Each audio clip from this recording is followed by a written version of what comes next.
प्रयागराज महाकुंभ में श्रद्धालुजनों की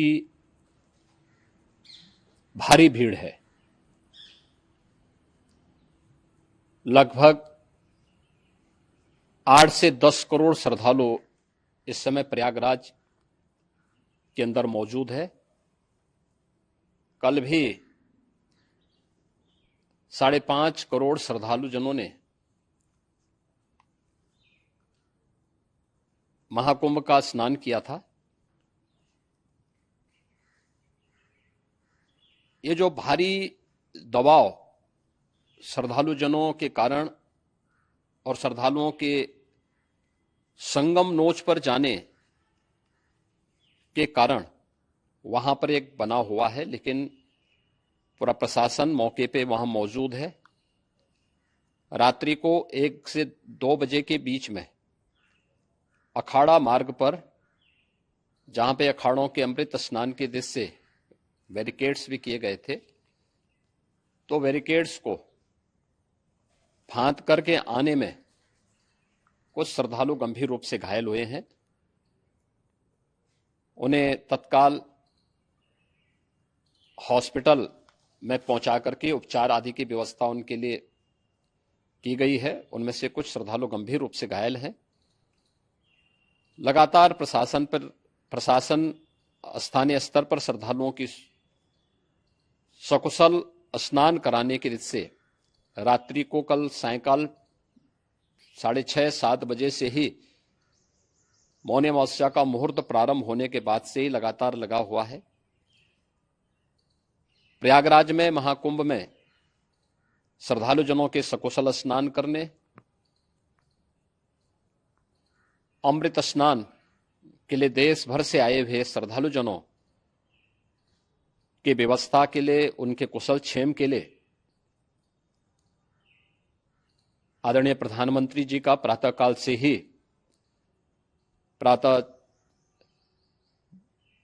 से ही उनके लगभग 4 बार प्रधानमंत्री जी ने हालचाल लिया है। माननीय गृह मंत्री जी ने,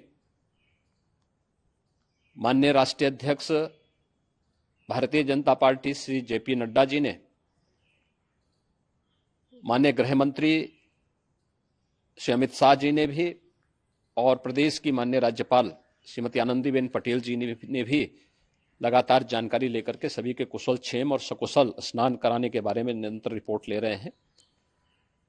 हम लोगों की प्रातःकाल से ही श्रद्धालुजन जो भी आए हैं वे स्नान कर सकें, इसके लिए यहां पे उच्च स्तरीय बैठक भी चल रही है, जिसमें मुख्य सचिव भी हैं, डीजीपी हैं, प्रमुख सचिव गृह हैं, मुख्यमंत्री कार्यालय के अपर मुख्य सचिव के साथ साथ एडीजी लॉ एंड ऑर्डर के साथ साथ अन्य वरिष्ठ अधिकारीगण मौजूद हैं। प्रयागराज में हालात वर्तमान में नियंत्रण में हैं, लेकिन भीड़ का दबाव बहुत बना हुआ है। अखाड़ा परिषद से जुड़े हुए पदाधिकारियों के साथ मैंने स्वयं भी बातचीत की है। आचार्य महामंडलेश्वरों से भी, पूज्य संतों के साथ भी मेरी बातचीत हुई है, और पूज्य संतों ने बड़ी ही विनम्रता के साथ इस बात को कहा है कि नहीं, श्रद्धालु जन पहले स्नान करेंगे और फिर जब उनका दबाव कुछ कम होगा और वे सकुशल वहां से निकल जाएंगे, तब हम लोग स्नान करने के लिए संगम की तरफ जाएंगे। अभी पहले श्रद्धालु जनों को, चूंकि देश भर से आए हैं, तो इसके लिए उन्हें सभी अखाड़े इसके लिए सहमत हैं और सभी लोग इस व्यवस्था के साथ जुड़े हुए हैं।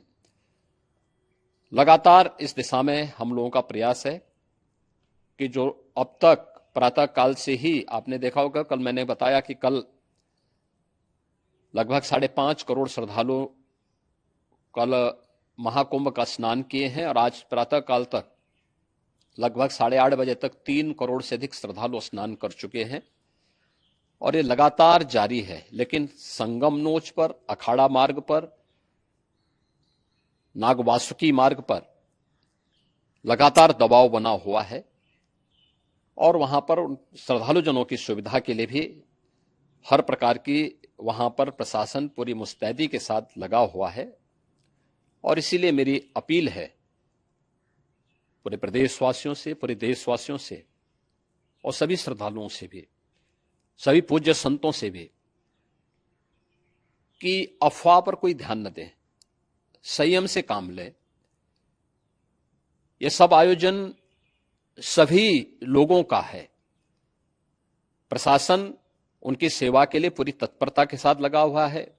केंद्र और राज्य सरकार पूरी मजबूती के साथ वहां पर हर प्रकार का सहयोग करने के लिए तत्पर है। लेकिन कोई किसी अफवाह पे ध्यान न दे। कोई भी व्यक्ति नकारात्मक अफवाह फैलाने का प्रयास करेगा, उस प्रकार से नुकसान हो सकता है।